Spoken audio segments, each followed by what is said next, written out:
Hi, I'm Blair Casey. Most people are surprised when they find out I'm a living donor. Not because they don't know what it is, but because they assume there must have been this big dramatic moment where I felt called to do it.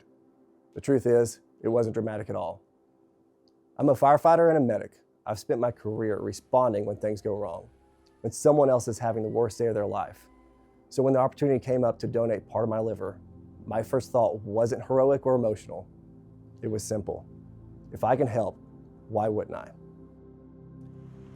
I saw a friend's plea for a father on Facebook, noticed we were the same blood type, and reached out.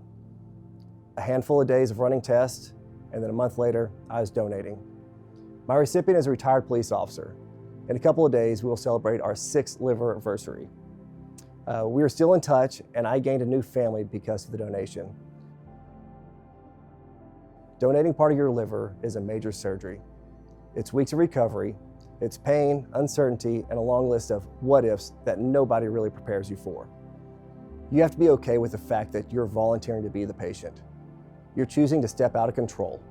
And for someone like me, someone who's usually running the call, giving the orders, making decisions, that was harder than the surgery itself. One thing that did help me, both in being selected and in recovery, was my athletic background.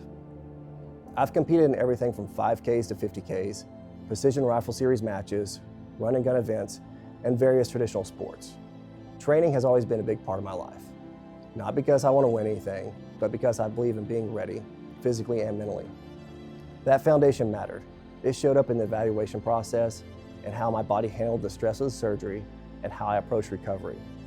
I understood discipline, I understood patience, I understood that progress doesn't come overnight, and that sometimes the smartest move is listening to your body and letting it heal. Because of my job, I've had the privilege of doing things most people never will. I've pulled people out of burning buildings. I've worked cardiac arrest and watched people come back to life in the back of an ambulance. I delivered babies in this world with nothing more but gloves and adrenaline. But I don't count any of those as saves. Those moments matter, and I'm proud of the work. But in those situations, I was part of a system. Training, teamwork, timing, and a little bit of luck all played a role. I showed up, I did my job, and I went home. This was different. When people ask me how many lives I've saved, I always tell them the same thing. I have one save, and it came from donation. There's a scar down the middle of my abdomen now, and most people see scars and think about what happened to you. This one's different. This scar represents something I chose. It's a reminder that at some point in my life, I decided that another human being's chance to live was worth temporary pain, fear, and inconvenience on my end. But I never once regretted it. Because on the other side of that pain was life. Someone else getting more time, more birthdays, more ordinary days that most of us take for granted. That's the part that stays with me. Being a donor didn't make me special. It reminded me of something I already believed.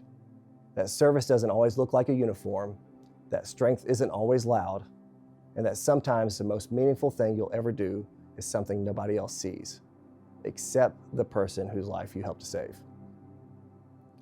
If you take anything from my story, let it be this. You don't have to be fearless to do something brave, you just have to be willing.